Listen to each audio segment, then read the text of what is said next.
Hello friends, मैं मिथिलेश कुमार आपका स्वागत करता हूं। तो हम लोग स्टडी कर रहे हैं यूटिलाइजेशन ऑफ इलेक्ट्रिकल पावर। तो अपन स्टडी कर रहे हैं आपका आर्क फर्नेस के बारे में, आर्क हीटिंग के बारे में। तभी अपन ने देखा था कि डायरेक्ट आर्क हीटिंग क्या होती है। अब जो अपना टॉपिक है वो है इनडायरेक्ट आर्क हीटिंग। ठीक है। प्रोसेस वही है कि हीट को जनरेट करना है, आर्क को जनरेट करना है, आर्क से अपना हीट प्रोड्यूस होगा और उस हीट से अपने को चार्ज या मटेरियल को हीट करना है। वो आपका डायरेक्ट तरीके से भी हो सकता है, इनडायरेक्ट तरीके से भी हो सकता है। ठीक है। जैसे अपन रजिस्टेंस हीटिंग में देखा था। ठीक है। तो डायरेक्ट आर्क हीटिंग में क्या था कि जो इलेक्ट्रोड था वो डायरेक्टली चार्ज के कांटेक्ट में था। ठीक है। कि जो आपका जो यहाँ पे आर्क डेवलप हो रहा था वो इलेक्ट्रोड और चार्ज के बीच में हो रहा था। ठीक है। क्लियर है। और यहाँ पे क्या होगा, इनडायरेक्ट आर्क में जो फर्नेस में क्या होगा कि जो आपका आर्क डेवलप हो रहा है और जो आपका चार्ज है जिसको हीट करना है वो डायरेक्टली कांटेक्ट में नहीं है, इसलिए उसको बोला गया इनडायरेक्ट आर्क हीटिंग या इनडायरेक्ट आर्क फर्नेस। क्लियर। देखिए यहाँ पे ये सिंपल सा एक इनडायरेक्ट आर्क फर्नेस का एक क्या है, डायग्राम है। ये चैम्बर है, यहाँ पे दो इलेक्ट्रोड लिया गया है। ठीक है। दो इलेक्ट्रोड लिया गया है, इलेक्ट्रोड है कार्बन या ग्रेफाइट का बना हुआ है। ठीक है। और इन दोनों के बीच में ये आपका क्या है, यहाँ पे आर्क डेवलप हो रहा है। और एक ग्रीन कलर से जो बबल्स दिखाया जा रहा है, आपका क्या है, चार्ज है या मटेरियल है। ठीक है। अब देखें यहाँ पे जब दोनों इलेक्ट्रोड को शॉर्ट टाइम के लिए आपस में कांटेक्ट में लाया जाता है तो यहाँ पे एक आर्क डेवलप होता है। ठीक है। देन उसको क्या किया जाता है, उसको विड्रॉ कर लिया जाता है। तो यहाँ पे जो आर्क डेवलप हो रहा है उसको with the help of radiation. ठीक है। अपन देखे थे ना कि कितने तरीके से अपन हीट को ट्रांसफर कर सकते हैं। उसमें था आपका कंडक्शन था, रेडिएशन था, कन्विक्शन था। इन तीनों तरीके से अपन हीट को एक बॉडी से दूसरे बॉडी में अपन ट्रांसफर कर सकते हैं। ठीक है। तो यहाँ पे दोनों इलेक्ट्रोड के बीच में जो आर्क डेवलप हो रहा है उसको with the help of radiation process हम लोग यहाँ पे भेजते हैं, यहाँ पे भेजते हैं जो कि, और इसी को अपने को क्या है, हीट करना है। ठीक है। तो यहाँ पे जो आपका इलेक्ट्रोड है ना, ठीक है, वो क्या होगा कि चेंबर में हॉरिजेंटली आपका प्लेस्ड रहता है। जबकि डायरेक्ट वाले में क्या था कि वर्टिकली प्लेस्ड था। और इसमें क्या है आपका हॉरिजेंटली आपका क्या है, प्लेस्ड है। ठीक है। तो दोनों में बस यही डिफरेंस है कि यहाँ पे जो आर्क डेवलप हो रहा है ये दोनों इलेक्ट्रोड के बीच में हो रहा है। और इस आर्क को हम लोग यहाँ पे with the help of radiation heat transfer method हमको इस आर्क को यहाँ तक हम क्या करते हैं, ट्रांसफर करते हैं। जबकि डायरेक्ट वाले में क्या था कि जो आर्क है वो इलेक्ट्रोड और चार्ज के बीच में जनरेट हो रहा था। ठीक है। इसलिए उसको बोला गया डायरेक्ट आर्क हीटिंग और इसको बोला गया इनडायरेक्ट आर्क हीटिंग। ठीक है। बिल्कुल सिंपल सा फंडा है। आई थिंक आपको समझ में आ गया होगा। दो इलेक्ट्रोड यूज करते हैं, ये आपका चार्ज है। इनको जब आपस में शॉर्ट टाइम के लिए कांटेक्ट में लाया जाता है तो यहाँ पे आपका आर्क डेवलप होता है और इस आर्क को इस चार्ज तक रेडिएशन हीट ट्रांसफर मेथड से यहाँ तक लाया जाता है, जिससे आपका ये क्या होता है, ये आपका हीटेड हो जाता है। यहाँ पे जो इलेक्ट्रोड है वो वर्टिकल पोजीशन में होता है, वर्टिकल पोजीशन में ना होकर हॉरिजेंटल पोजीशन में होता है। ये आपको ध्यान में रखना है। ठीक है। और ये आपका जो इलेक्ट्रोड है वो कार्बन या ग्रेफाइट का बना हुआ होता है। ठीक। आपको समझ में आ गया होगा। अब इसको डिस्कस देख लेते हैं। इसी तरीके से आपको एग्जाम्स में आता है तो आपको इसी तरीके से आपको क्या क्या करना है, एक्सप्लेन करना, लिखना है। ठीक है। देखिए in a direct arc furnace we have seen that the arc form will be direct contact with the charge to be heated। ठीक है। डायरेक्ट आर्क फर्नेस में क्या था कि जो वहाँ पे जो आर्क डेवलप हो रहा था वो चार्ज के डायरेक्टली आपके कांटेक्ट में था जिसको अपने को हीट करना था। ठीक है। The arc form will be in direct contact with the charge to be heated. जो आर्क है वो डायरेक्टली चार्ज के कांटेक्ट में था और उसी को आपको क्या करना है, हीट करना था, इसलिए उसका नाम दे दिया गया आपका डायरेक्ट आर्क हीटिंग या डायरेक्ट आर्क फर्नेस। क्लियर है।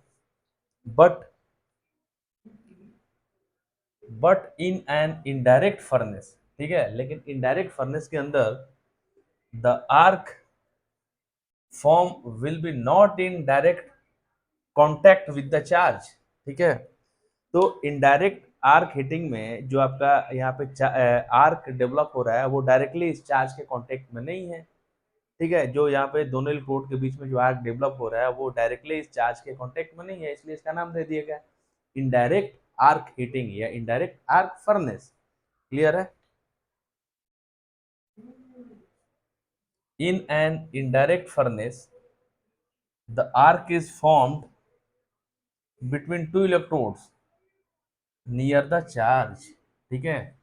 तो इनडायरेक्ट आर्क फर्नेस में इन दोनों इलेक्ट्रोड के बीच में आर्क क्या होता है, जनरेट होता है, ठीक है, और जस्ट इनके नियर में ही आपका क्या होता है, वो चार्ज रखा हुआ रहता है चैम्बर के अंदर, ठीक है।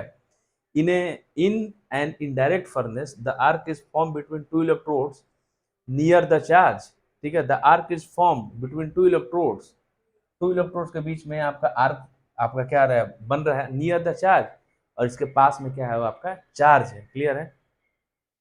And the heat produced by the arc is transferred to the charge by radiation as shown in figure। और यहाँ पे आर्क के द्वारा जो हीट डेवलप हो रहा है, उस हीट को इस चार्ज के पास with the help of radiation heat transfer method हम लोग क्या करते हैं कि आर्क के द्वारा यहाँ पे जो भी हीट डेवलप हो रहा है, तो इस तरीके से हम लोग रेडिएशन मेथड के द्वारा उस हीट को इस चार्ज तक हम लोग लेके आते हैं, जिससे आपका ये जो चार्ज है वो क्या होता है, आपका हीट होता है, ठीक है, हीट होता है, मतलब हीट ट्रांसफर, ठीक है। इस आर्क ये हीट है आपका यहाँ से यहाँ तक आपका ट्रांसफर हो रहा है, किस प्रोसेस के द्वारा, रेडिएशन प्रोसेस के द्वारा, क्लियर है। In this furnace the electrodes are projected through the chamber at each end along the horizontal axis। यहाँ पे जो दो इलेक्ट्रोड यूज हुआ है वो चेम्बर से ऐसे प्रोजेक्टेड रहते हैं, और इनका जो लोकेशन किस तरीके से रहता है, इनको उस चेम्बर में वर्टिकली ना करके हॉरिजेंटली प्लेस्ड किया गया है। ये आपका क्या होता है, ये हॉरिजेंटल होता है, ठीक है।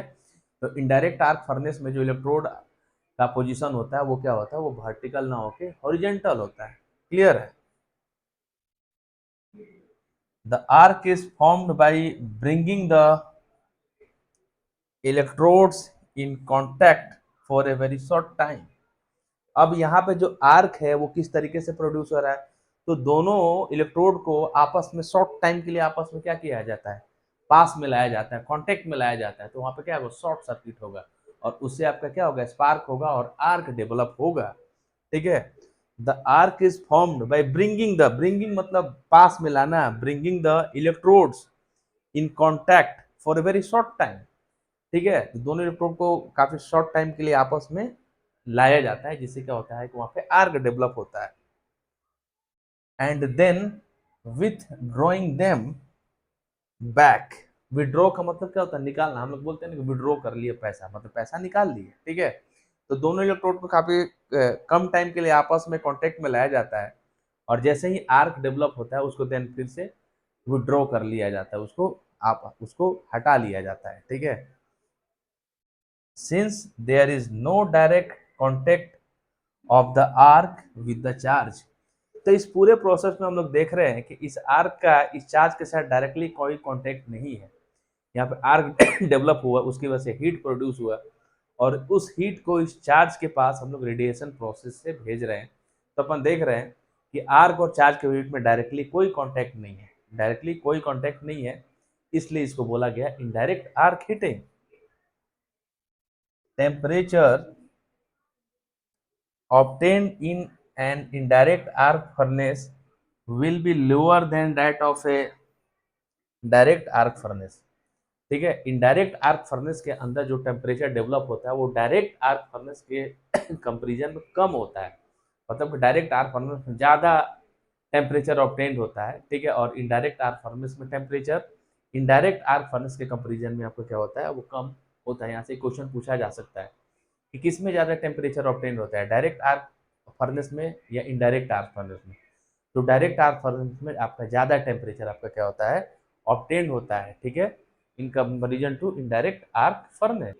आगे देखिए, जो आपका इनडायरेक्ट आर्क फर्नेस है, ठीक है, this type of furnace is usually of single phase and it's size is limited, ठीक है। जो आपका डायरेक्ट आर्क फर्नेस था वो सिंगल फेज भी था और थ्री फेज भी था। सिंगल फेज में दो इलेक्ट्रोड यूज कर रहे थे और थ्री फेज में तीन इलेक्ट्रोड यूज कर रहे थे। लेकिन इनडायरेक्ट आर्क फर्नेस जो है वो सिंगल फेज ही होता है, सिंगल फेज इसमें सप्लाई आपकी यूज होती है, और इसका साइज लिमिटेड होता है, ठीक है। ऐसा नहीं है कि वो इसका साइज बहुत ज़्यादा बड़ा होता है, क्लियर है। सिंगल फेज सप्लाई दे रहे हैं, ठीक है, इस वजह से उसका जो साइज है वो क्या होता है, वो लिमिटेड होता है। क्लियर है? The application of indirect electric arc furnace are melting of non ferrous metal. ठीक है, तो इस तरीके से इनडायरेक्ट हीटिंग का आपका यूज करते हैं कि जो नॉन फेरस मटेरियल होता है उसको मेल्ट करने के लिए, पिघलाने के काम आता है। आयरन फाउंड्री जो होती है, ठीक है, फाउंड्री आपने वर्कशॉप में आपने फाउंड्री किया होगा, ठीक है, मैकेनिकल के अंदर आता है। तो जो आयरन फाउंड्री में भी आपका इनडायरेक्ट आर्क हीटिंग का यूज होता है, where there is a need for molten metal, जहाँ पे अपने मेटल को पिघलाने का काम किया जाता है। ठीक है, तो इस तरीके से इसका ये एप्लीकेशन अपने को स्पेशली ये ध्यान में रखना है कि जो आपका इनडायरेक्ट आर्क फर्नेस है वो आपका उसमें सिंगल फेज सप्लाई ही देते हैं, सिंगल फेज ही होता है, जिसकी वजह से उसका साइज क्या होता है, लिमिटेड होता है।